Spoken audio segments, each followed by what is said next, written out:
के अलावा और क्या चलता है। तो जैसे ही शाम के 6 बजे हुए, मैंने अपना सामान पैक किया और भागने की तैयारी करने लगा। मैं उसके साथ घर नहीं जा सकता था, नहीं तो कल काम करने की ताकत भी नहीं रहेगी। जब गोइंग हान इधर उधर गया हुआ था, मैंने मौका पाते ही कंपनी से चुपके से निकल लिया। ठीक उसी वक्त जब मैं टैक्सी रोकने ही वाला था कि मेरा फ़ोन हिला। एक मैसेज आया, बेबी भागने की कोशिश कर रही हो। मेरा हाथ काम गया, फ़ोन ऑलमोस्ट गिर ही गया। मैंने तुरंत चारों तरफ देखा, पर कोई दिखा नहीं।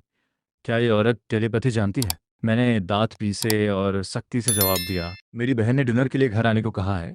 उसने सेकंडों में रिप्लाई किया, ठीक है, तो मैं एक बोतल वाइन लेकर तुम्हारे घर आऊंगी और अवान से बातें करूंगी बहन। मेरी आंखें फट गईं। कमीनो। मैंने गहरी सांस ली और स्क्रीन पर जोर से टैप किया। यहाँ आओ और मुझे उठा लो। वो तुरंत बोली, जो तुम कहो वो मैं करूंगी। मेरे पास दूसरा कोई रास्ता नहीं था, तो मैं कंपनी के कोने में गया, अपनी बैग से मास्क और टोपी निकाली और चोर की तरह खुद को छुपा लिया। 15 मिनट बाद एक आलीशान कार चुपके से आई। मैं तुरंत अंदर कूद गया, खुद को छुपाने की कोशिश करता हुआ। ड्राइवर की सीट पर गोइन हान एक हाथ स्टीयरिंग व्हील पर था। उसने मेरी पूरी तरह से सशस्त्र शक्ल देखकर एक शरारती मुस्कान दी। बेबी, क्या मैं इतना शर्मनाक हूं कि मुझसे साथ दिखना मुमकिन नहीं? असल में तो मैं हूं जो नहीं कर पाता। देखा जाना है। चलाओ, बस चलाओ। मैंने मास्क उतारा और उसे आगे बढ़ने को कहा। मेरी हैरानी की बात थी, जो चिंग हान ने भौहें उठाई और मुस्कान और भी चंचल हो गई। मुझे उम्मीद नहीं थी कि बेबी इतनी बेचैन होगी। मैं तुरंत तिलमिला उठा। बेचैन कौन है? ये तो एक छुपा हुआ रिश्ता है, समझी? मेरी घबराई हुई हालत देखकर जो चिंग हान की नजरें और गहरी हो गईं। फिर आखिरकार उसने इंजन चालू किया। 40 मिनट बाद कार एक शानदार लग्जरी विला इलाके में रुकी। मैं बाहर निकला और निपुणता से घर में दाखिल हो गया, लेकर कैबिनेट से चप्पल निकाली और हॉल में चली गई। मैंने अभी अभी अपना बैग सोफे पर फेंका था कि अचानक पीछे से कोई गर्माहट भरा शरीर मेरे पास आ गया। मैं सहज रूप से पीछे हटने लगा, लेकिन मेरे घुटने सोफे से टकरा गए और मैं पीछे की तरफ गिर पड़ा। अगले ही पल महिला ऊपर से झुकी और मुझे मजबूती से अपने और सोफे के बीच फंसा लिया। उसकी गहरी आवाज मेरे कान में गूंजी, बेबी। फिर उसकी लंबी पन्ने जैसी उंगलियां धीरे धीरे मेरी शर्ट का पहला बटन खोलने लगीं। उसकी उंगलियां मेरी कॉलर बोन को छू रही थीं, जैसे बिना किसी वजह के। तुम्हारी बहन ने मुझसे कहा था कि मैं तुम्हें पढ़ाऊं। खैर, ऐसी पढ़ाई कपड़े उतार कर ही सही लगती है। उसने आखिरी कुछ शब्द ऐसे फुसफुसाए जैसे किसी ने मेरी कान की झिल्ली पर पंखों से छुआ हो। मेरी सांस अटक गई, गाल गर्म हो गए। मैंने उसका बेचैन हाथ पकड़ लिया। क्या तुमने नहीं कहा था कि हम खाना खा रहे हैं? लेकिन उसने कहा, जो भी। चूचिंग ने अपना हाथ पलटा और मेरे हाथों में उंगली फंसा ली। उसकी शिकारी जैसी मौजूदगी भारी लग रही थी। क्योंकि जो भी है, मैंने फैसला किया है कि पहले तुम्हें खाऊंगा फिर खाना। मेरे कान पूरी तरह लाल हो गए। जीव। चिंगहान, तुम्हारे दिमाग में इसके अलावा कुछ और भी है? है। गुई चिंगहान का हाथ मेरी कमर पर आया, उसकी पतली होंठ मेरे कान के पास दबे। उसकी आवाज़ धीमी और मदहोश करने वाली थी। वो भी सोच रही थी कि इस छोटे जंगली भेड़िए को कैसे पूरा भरना है। उससे पहले कि वो ख़त्म करती, दुनिया घूम गई। मैं नरम सोफे में दब गया जब उसके चुंबन तूफान की तरह बरसने लगे। मेरी हर सांस चुरा रहे थे। उस रात मैंने गहराई से समझा कि बाघ के बिल में भेड़ होना क्या होता है। लिविंग रूम से लेकर सोफे तक, सोफे से लेकर फर्श से छत तक, खिड़की, फिर बेडरूम की तरफ। मैं इतनी थक गई थी कि एक उंगली भी नहीं उठा पा रही थी। खसखसाते हुए बोली, नहीं, घर जाना है दीदी। अगर उसे पता चल गया कि मैं घर नहीं आई तो दोनों का बुरा होगा। लेकिन फिर जो खान ने मेरा हाथ पकड़ लिया और चलो चलते हैं। मैंने अपना हाथ छुड़ाने की कोशिश की, लेकिन उसने अपनी उंगलियां मेरी उंगलियों में जकड़ ली, मजबूती से। चिंता मत करो, यहाँ और कोई नहीं है। जब हम कंपनी पहुंचेंगे, तुम पहले अंदर जाना। उसने इस बात का भी ध्यान रखा था, इसलिए मैंने झगड़ना बंद कर दिया। हालांकि पूरे दिन जिव चिंग हान असामान्य रूप से अच्छा व्यवहार कर रही थी। कल की तरह उसने कोई परेशानी नहीं ढूंढी, बस चुपचाप बैठी रही। बस जो नज़रें वो मुझे बीच बीच में देती थी वो बेहद अजीब थीं। वो अब उस नज़र से अलग थीं जो मुझे पूरी तरह से निगल जाने वाली लगती थीं, बल्कि एक तरह की बयां न की जा सकने वाली अजीब सी भावना और खतरा था। यह अजीबपन बना रहा पूरा काम खत्म होने तक। जैसे ही मैं अपना सामान समेट रहा था, मैंने ज्यूचिंग हान को आते देखा। मेरी हिम्मत ठिठक गई। बिल्कुल नहीं, आज मैं घर जा रहा हूँ, मेरी बहन घर पे है। अचानक वह औरत झुकी और उसकी धीमी हंसी मेरे कान के पास गूंजने लगी। बेबी, तुम सच में क्या उम्मीद कर रहे हो? उसकी हंसी ने मेरी रगों में सिहरन पैदा कर दी। मेरी उंगलियां कस गईं और मैं लगभग खड़े हो गया। कौन कुछ उम्मीद कर रहा है, ये एक चेतावनी है, समझे? उस औरत ने फिर से धीमी हंसी हंसते हुए अपनी गहरी काली आंखें मुझ पर टिकाईं। मैं उसकी नज़रें किसी हल्की धुंध में घिरी हुई लग रही थीं, खतरनाक और दिलकश। मैंने अपना बैग उठाया और धीरे धीरे उसकी निजी जगह से बाहर निकलने लगा। काम खत्म बॉस को, अलविदा। ये कहते ही मैं तुरंत मुड़कर घबरा कर भाग गया। मेरी घबराई हुई वापसी को देखकर वो औरत अपने पतले होठों को अलग अलग अंदाज में मोड़ते हुए चुपचाप मुंह से बोली, आज रात मिलेंगे बेबी। मैं कंपनी से बाहर निकलते हुए बार बार पीछे मुड़कर देखता रहा, ये पक्का कर लेने के बाद भी कि वो कुतिया मेरे पीछे नहीं आ रही है और उसने कोई तंग करने वाला मैसेज नहीं भेजा था। फिर भी मेरे दिल में जो अजीब सा एहसास था वो और भी तेज हो गया था। कुछ तो गलत था। उस औरत को जानता था मैं, एक बार जब उसने चखा तो भूखी भेड़िए की तरह हर मौका पाकर मेरे पीछे चिपक जाती। आज के ऐसा होने में जरूर कोई दिक्कत थी। तभी पीछे से कार का हॉर्न बजी। मेरा दिल जो टेंशन में था आखिरकार ठंडा हुआ। मुझे पता था वो चालाक औरत मुझे छोड़ने वाली नहीं थी। मैं पलटा और थोड़ा सा हंसते हुए खुद पर भरोसा दिखाया, गू। लेकिन नाम पूरा करने से पहले ही मैं ठहर गया। मेरे सामने एक चमकदार नीली स्पोर्ट्स कार खड़ी थी। कार से सिर बाहर निकला था वो सच में मेरी अपनी बहन थी, शिया। आसपास लोगों का जमावड़ा था और मैं ध्यान का केंद्र नहीं बनना चाहता था, इसलिए मैं जल्दी से कार में घुस गया। सिस, तुम यहाँ क्या कर रही हो? लिमनी ने अपनी आंखें बड़ी कर ली। शी, क्या तुमने वो मैसेज नहीं देखा जो मैंने तुम्हें भेजा था? मैंने अपना फोन निकाला और 1 घंटे पहले का मैसेज देखा जिसमें लिखा था कि वो मुझे लेने आ रही है। उस वक्त मैं कॉफी बना रहा था, गोइंग हान, और मुझे तो नोटिफिकेशन का पता ही नहीं चला। मैंने सिर घुमाया और देखा कि मेरी बहन आज लाल हाई नेक स्वेटर पहन रही थी और साफ दिख रहा था कि उसने स्टाइलिंग में खूब मेहनत की है। सिस, ऐसा पहन के कहाँ जा रही हो? ब्लाइंड डेट पे हो क्या? मैंने बिना झिझक के उसकी तारीफ की। सिस, तुम तो सच में बहुत खूबसूरत लग रही हो। लियोनशी मेरी तारीफ सुनकर बहुत खुश हुई और अपनी पीठ सीधी कर ली। आज देखना मैं उस चालाक लड़की को कैसे धूल चटा देती हूँ। मेरा दिमाग सवालों से भर गया। कौन चालाक लड़की? तुम डेट पे नहीं जा रही हो क्या? लिन मांगसी? उसे एहसास हुआ कि उसके भाई को आज रात के कार्यक्रम का कोई अंदाजा नहीं था। बढ़िया। इसका मतलब था कि उसे बिल्कुल परवाह नहीं थी। उसने गाड़ी की स्पीड बढ़ाई, चेहरे पे लड़ाई के लिए तैयार भाव था। आज रात एक ब्लाइंड डेट है, लेकिन वो मेरी नहीं है, वो तुम्हारी है। मैं मैं तो ऑलमोस्ट चौंक गई। कौन सी ब्लाइंड डेट? मुझे इसके बारे में क्यों पता नहीं था? तुम्हें जाकर अपने सम्राट पिता से पूछना चाहिए। लिनवांची ने थकान भरे अंदाज में उनके माता पिता की आवाज़ का मजाक उड़ाते हुए कहा। दूसरी पार्टी एक वापस आ रहा एलीट है, जवान और होनहार। तुम दोनों के लिए एकदम परफेक्ट मैच। बात करते हुए उसने एक जोरदार गरज निकाली। कौन सा कूड़ा सोचता है कि वो मेरे भाई को छूने लायक है? तभी मुझे समझ आया, लगभग 15 दिन पहले मेरे पापा ने कुछ कहा था, लेकिन उस वक्त मैं जू चिंग हान के घर से अभी लौटा था और बहुत थका हुआ था। बस सो जाना चाहता था, इसलिए मैंने आधे मन से जवाब दिया। बाद में मैं पूरी तरह भूल गया।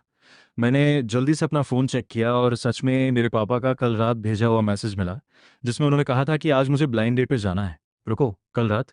गोइंगन ऐसा तो नहीं कर सकता था। देखा होगा क्या? बिल्कुल नहीं। उसकी ऐसी शख्सियत है कि अगर उसने देखा होता तो मुझे बिस्तर से दबा के रख देती जब तक मेरी हिम्मत ना छूट जाए किसी डेट पर जाने की।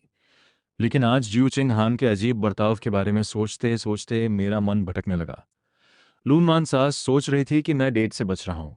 उसने अपने बाल उछाले और ठंडे घमंड से हंसते हुए कहा, चिंता मत कर श्याओई, मैं किसी भी कुत्ते को तेरे आधे कदम के अंदर नहीं आने दूंगी। आज देखना, मैं अपनी टशन से उसकी हिम्मत तोड़ दूंगी। मैं एक लंबी सांस लेकर बोला, पापा ने जोर देकर कहा था कि हम बहुत बदतमीज नहीं होना चाहिए। हम। लिन वांग ने तंज कसा। मैं बस ये सुनिश्चित करूंगा कि जब वह मुश्किल देखे तो पीछे हट जाए। राजधानी के एक टॉप लेवल फ्रेंच रेस्टोरेंट में मैं कार से उतरा और अपने कपड़े ठीक किए।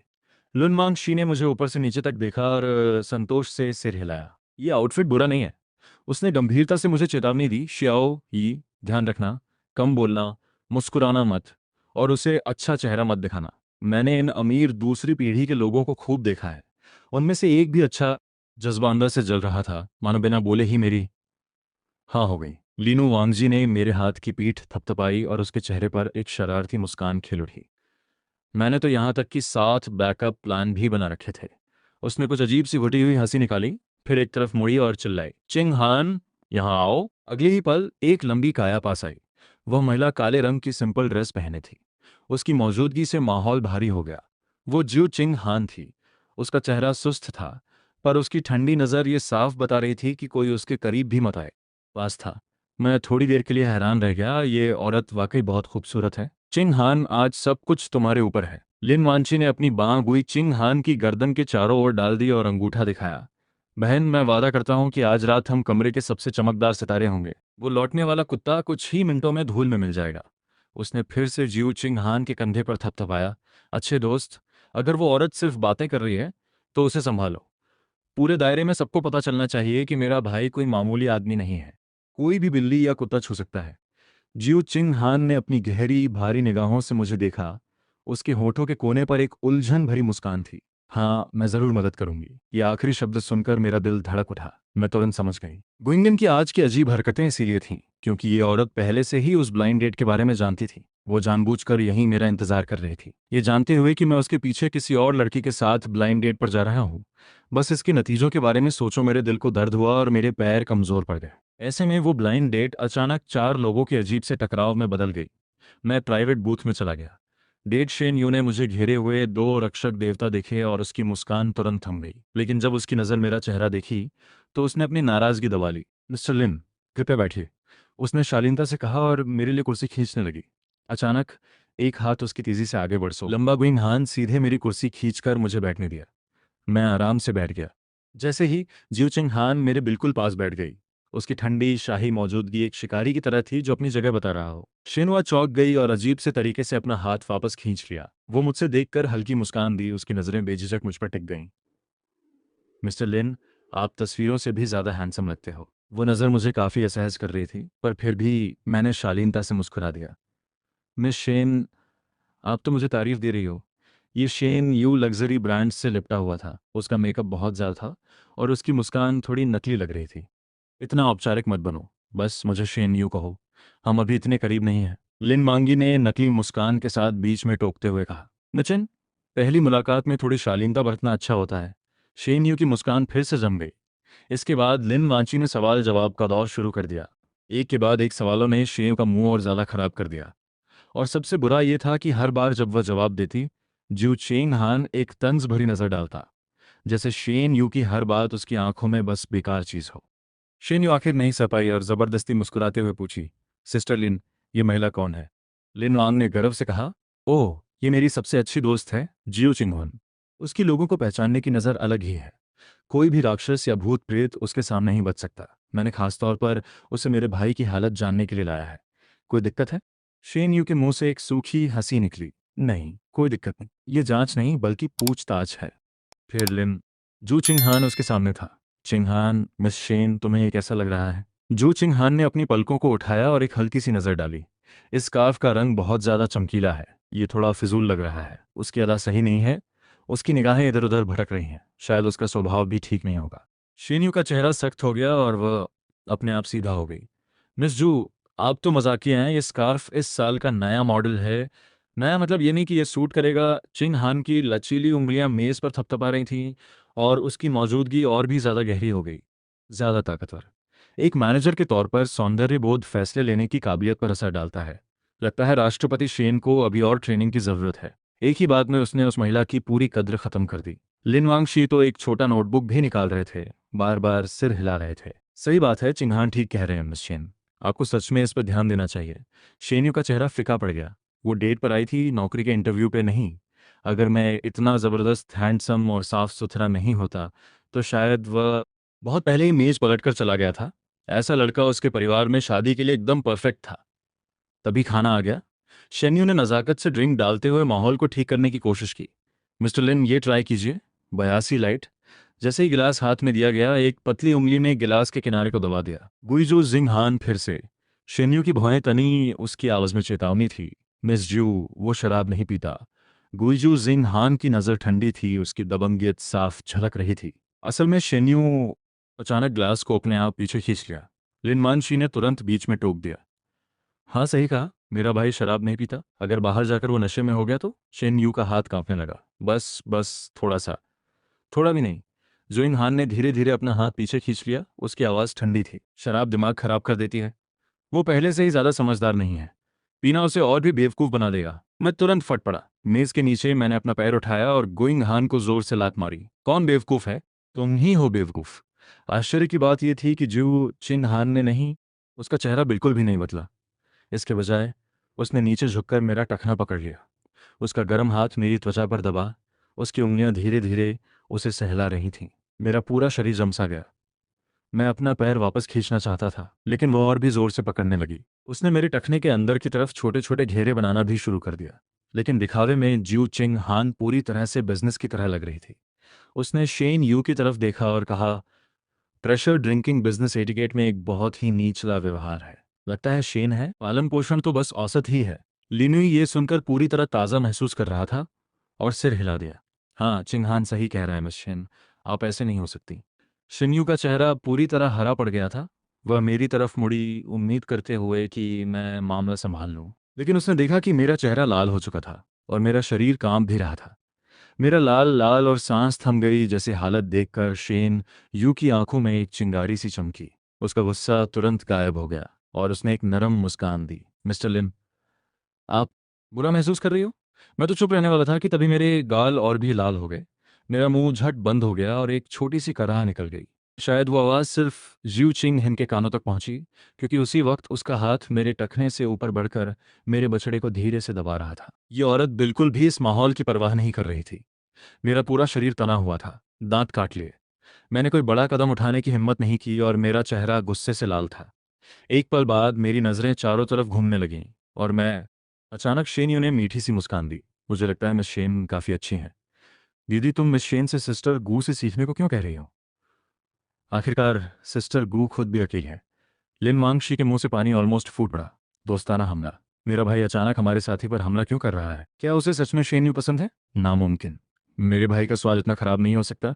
उसने तुरंत अपनी सबसे अच्छी दोस्त के लिए समझाया, शियाओई, अगर तुम्हारी बहन गुई अकेली रहना छोड़ना चाहती तो वह उसे कुछ सेकंड दे दो। लेकिन मुझे लग रहा था कि मेरी बछड़े पर हाथ दिन ब दिन और भी ज्यादा बेबाक हो रहा है। दांत पीसते हुए मैं नकली मुस्कान के साथ अपनी वार जारी रखा। ऐसा है, मेरी तो ये सोच है कि सिस्टर गू की उम्र में अब तक सिंगल होना, या तो उसकी ओरिएंटेशन में कोई दिक्कत है या फिर उसकी कुछ खास बातों में। मैंने थोड़ी थोड़ा ऊपर उठाई, खुलकर जो चिंग हान को उकसाते हुए कहा, पता नहीं कौन सी दिक्कत है। लिनोआनी इस बार सच में अपनी ड्रिंक छिड़क बैठी।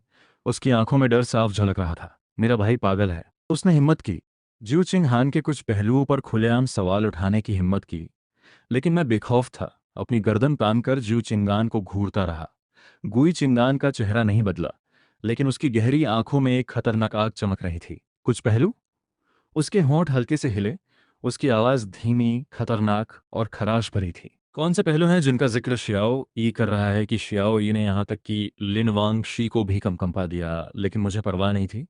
कोई खास शख्स इसे अपने दिल में जानता है। ज्यू किंग हान ठंडी हंसी निकाली। अगला ही पल मेज के नीचे उसकी हाथ अचानक मेरी जांघ तक पहुंच गई।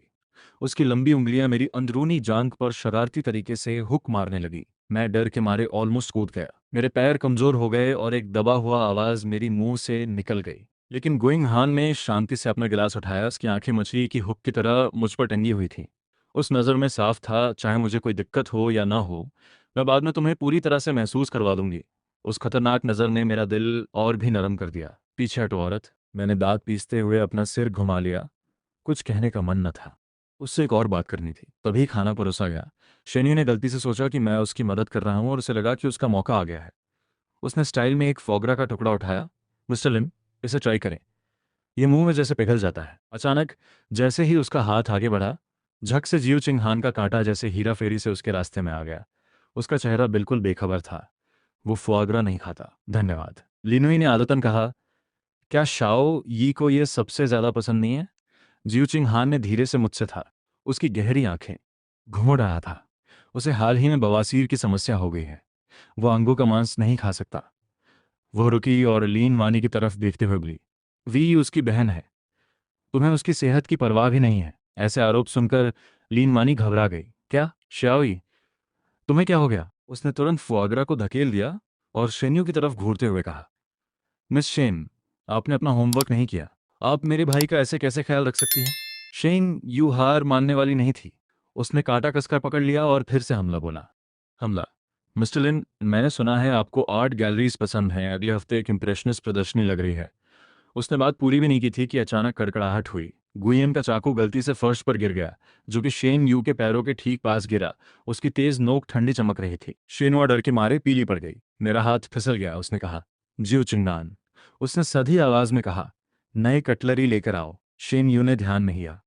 वह खड़ी हुई और मेरी तरफ आकर मेरे पीछे हाथ रखकर झुकी। कुर्सी। उसकी नज़र धीरे धीरे मेरे चेहरे से नीचे, मेरी कमीज के नीचे दिख रहे मेरी कॉलर बोन तक गई। मेरा माथा चिंता में सिकुड़ गया। छीटा। जियो चिंगहान के हाथ में रखा लाल वाइन सीधे और सही तरीके से शेन यू पर गिर गई। गिलास फर्श पर गिरा और टुकड़े टुकड़े हो गया। सॉरी, हाथ फिसल गया फिर से, गुई चिंगहान ने कहा, लेकिन उसके चेहरे पर माफी जैसी कोई भावना नहीं थी। अगले ही पल उसने मुझे उठाया और अपने पीछे छिपा लिया। मैं तुरंत उसकी खुशबू में डूब गया। मेरा चेहरा गर्म हो गया। मुझे पता था यह औरत मेरे लिए उस घिनौनी नज़र को रोक रही थी, वो डरावनी हठधर्मिता। उसकी शराब से भीगी हुई कपड़े देखकर शेन यू आखिरकार टूट गई। वो जियो चिंगान के पीछे छुपी मुझसे घूर रही थी और आखिरकार समझ गई। उसने जियो चिंग हान की ओर उंगली उठाई, हाथ कांप रहा था। मिस गू, आपने ये जानबूझकर किया है। अब समझ में आया। क्या आप मुझसे मजाक कर रही हैं? लेकिन जियो चिंग हान की भौहें तनी, उसकी आवाज़ बर्फ जैसी ठंडी थी। मिस शेन, डेट पर गाली देना बहुत असभ्य बात है। उसने लिन वांची की तरफ देखा। वांची, क्या तुम्हें लगता है कि एक औरत जो, क्या बेसिक इज्जत भी शियाई के लिए ठीक है? बिल्कुल नहीं। लिन मांग तुरंत धमकी भरे अंदाज में शेन यूई के सामने खड़ा हो गया। तुम लिन परिवार के दामाद के लिए ठीक नहीं हो। शेन यूई का चेहरा गुस्से से तिरछा हो गया। मैं ठीक नहीं हूँ? असल में कौन ठीक नहीं है, मैं या ये दोनों बेहयाई की हद पार करने वाले? तुम मेरी भाई की बेइज्जती करने की हिम्मत करते हो? लिन मांगजी फट पड़ा। उसने शेन यूई की कॉलर पकड़ ली और गरजते हुए बोला, तुम कौन होते हो जो बेहया कह रहे हो? शेन यूई ने मेरी तरफ इशारा किया और सच बोल दिया, क्या तुम्हें दिखता नहीं? वो तो एक दूसरे के बिल्कुल ऊपर है। मेरा दिल धड़कना बंद हो गया। उसने क्या पता लगाया? लिनवानी ने पूरी तिरस्कार की नज़र से पीछे मुड़कर देखा। एयर कंडीशनिंग ठंडी है, चिंग उसका ख्याल रख रहा है, कोई दिक्कत है? लिनवांग की नज़र और भी ज्यादा तिरस्कारी हो गई। तुम सस्ती परफ्यूम की बदबू से भरे हुए हो। क्या तुम मेरे भाई को घुटन में डालने की कोशिश कर रहे हो? मैं तुम्हें बता रही हूँ, दुनिया की हर औरत मेरे छोटे भाई पर नजर रख सकती है, लेकिन मेरी सबसे अच्छी दोस्त चिंगन नहीं। नहीं। इसके साथ ही लिन वांग ने उसे सीधे बाहर धकेल दिया। बाहर निकलो। हमारी लिन फैमिली तुम्हारे साथ जुड़े रहने का खर्च नहीं उठा सकती। बाहर निकलो। शेनुआ को प्राइवेट बूथ से चिल्लाते हुए बाहर निकाला गया। क्लिक। दरवाजा बंद हो गया। लिन मानी वापस चली। उसकी नजरें जियूचिंग और मुझ पे बार बार घूम रही थीं। उस तीखी नजर से मेरा दिल तेजी से धड़कने लगा। क्या मेरी बहन सच में शेनुई की बातों पर यकीन कर जाएगी? तभी लिन मांग ने अपनी आंखें तंग कर लीं और आखिरकार बोली, तुम भी। उस लंबे खिंचे हुए लहजे ने मेरी उंगलियां सफेद कर दी। तनाव। अगले ही पल लिन वांग की अगले ही पल उसकी गर्म हथेली मेरे मुंह पर आ गई। मैं दबा हुआ एक आवाज निकाला। जल्दी से मुझे आधा खुला स्टोरेज रूम में खींच लिया गया। धड़ाम। दरवाजा जोर से बंद हो गया। अंधेरा तुरंत छा गया।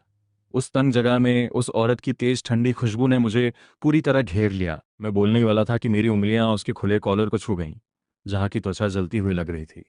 जैसे ही मेरी उंगलियां कांपी, मेरा ठोड़ा, मैं छूटने की कोशिश करता तो वह मेरी बहन के सामने पागल हो जाती। हम दोनों बूथ से बाहर निकले और एक कोने पर मुड़े। तभी गुई चिंग हान ने मेरे कंधे पर जोर से हाथ रखा। इसके बाद एक धीमी लंबी हंसी सुनाई दी। मैंने फिर हिलने की हिम्मत नहीं की। ये एक कुतिया जैसी औरत जलन में थी, अगर खतरा। मेरी आंतरिक भावना कह रही थी कि यह औरत कुछ गड़बड़ करने वाली है। मैं छूटना चाहता था, लेकिन उसका हाथ अचानक कस गया। ही पल उसकी गर्म हथेली मेरे मुंह पर आ गई। मैं दबा हुआ एक आवाज निकाला। जल्दी से मुझे आधा खुला स्टोरेज रूम में खींच लिया गया। धड़ाम। दरवाजा जोर से बंद हो गया। अंधेरा तुरंत छा गया। उस तंग जगह में उस औरत की तेज ठंडी खुशबू ने मुझे पूरी तरह घेर लिया। मैं बोलने ही वाला था कि मेरी उंगलियां उसके खुले कॉलर को छू गईं, जहां की त्वचा जलती हुई लग रही थी। जैसे ही मेरी उंगलियां कांपी, मेरा ठोड़ा। उसने जानबूझकर उन शब्दों को धीरे धीरे कहा, जिसमें गहरी भावना थी। जब भी उसे जलन होती, वो मुझे चुभाने के लिए ये शब्द इस्तेमाल करती। तुम बकवास कर रहे हो। तेरे साथ कौन अफेयर कर रहा है? मैंने संघर्ष किया। मेरी चमड़े की जूते उसकी टांग को ठोकर मार रही थी, लेकिन जिऊ चिंग हान का घुटना बीच में आ गया, जिससे मैं हिल नहीं पाया। वह फिर से झुकी। उसकी नाक लगभग मेरी नाक को छू रही थी। मैं तेरे साथ हूं। जानबूझकर उन शब्दों को धीरे धीरे कहा, जिसमें गहरी भावना थी। जब भी उसे जलन होती, वो मुझे चुभाने के लिए ये शब्द इस्तेमाल करती। तुम बकवास कर रहे हो। तेरे साथ कौन अफेयर कर रहा है? मैंने संघर्ष किया। मेरी चमड़े की जूते उसकी टांग को ठोकर मार रही थी, लेकिन जीव चिंग हान का घुटना बीच में आ गया, जिससे मैं हिल नहीं पाया। वह फिर से झुकी। उसकी नाक लगभग मेरी नाक को छू रही थी। मैं तेरे साथ हूँ। बिना किसी औपचारिकता के स्थिति की बात कर रहा हूँ और मुझे तुम्हें ब्लाइंड डेट पर जाते देखना पड़ेगा। उसकी खतरनाक आवाज़ ठंडक से लिपटी हुई थी। ये क्या है? अगर कोई अफेयर नहीं, बताओ सही। या फिर तुम्हें बस अफेयर का रोमांच पसंद है? मेरी सांस तेज हो गई। अपराध बोध की वजह से मैंने अपनी आवाज़ नरम कर दी। मुझे पता नहीं था कि ये ब्लाइंड डेट है। मेरे पापा ने आखिरी वक्त में अरेंज किया था। चिऊ चिंग हान ने ठंडी नाक भौंड़ी। अगर तुम हमारे रिश्ते को खुलकर घोषित कर दो तो क्या वह तुम्हें ब्लाइंड डेट पर जाने देगा? उसने देखा कि मैं हिचकिचा रहा था। आखिरकार एक बार जब ये सार्वजनिक हो जाएगा तो शादी ही एकमात्र रास्ता होगा। अटल परिणाम। लेकिन मैं अभी तक ये तय नहीं कर पाया था कि मैं उससे शादी करना चाहता हूँ या नहीं। गुइंग हान ने अपनी आंखें बंद कीं और उसका माहौल अचानक बदल गया। अब वो उदास नहीं था, बल्कि नर्म और सुकून देने वाला हो गया था। उसकी नाक मेरी नाक से टकराई, उसकी आवाज़ भावुक हो गई। बेबी, तुम उस शेन महिला को बूथ में इतनी खुशी से मुस्कुराते हुए देख रहे थे। मेरे पीछे जाकर डेट पर जाएं एक बात है, लेकिन उसके सामने मुस्कुराने की हिम्मत कैसे हुई तुम्हें? मेरी आवाज़ नरम हो गई। कौन? किसने तुम्हें ये करने को कहा मेरी पीठ पीछे? अगले ही पल उसकी आंखों की पुतलियां संकोचित। वो शेन वाली। उसकी आंखें जैसे तुमसे चिपक गई थीं। अचानक उसने मेरी होंठ को काट लिया, ज्यादा जोर से नहीं, लेकिन साफ साफ सजा देने की तरह।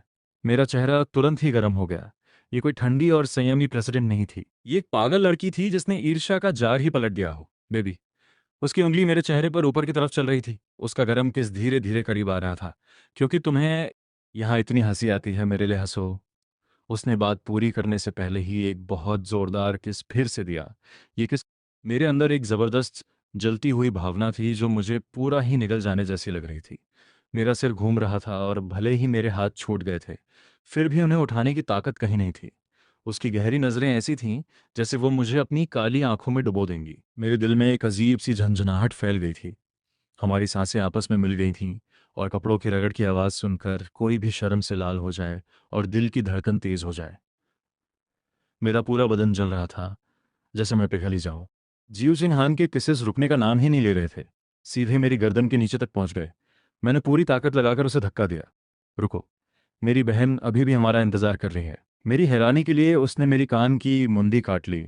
उसकी आवाज़ खुरदरी और तीखी थी। अगर वह हमें देख लेती है तो क्या इससे बेहतर होगा कि वो देखे कि उसकी सबसे अच्छी दोस्त, जिस पर वह इतना भरोसा करती है, उसके छोटे भाई के साथ कैसे बदसलूकी कर रही है?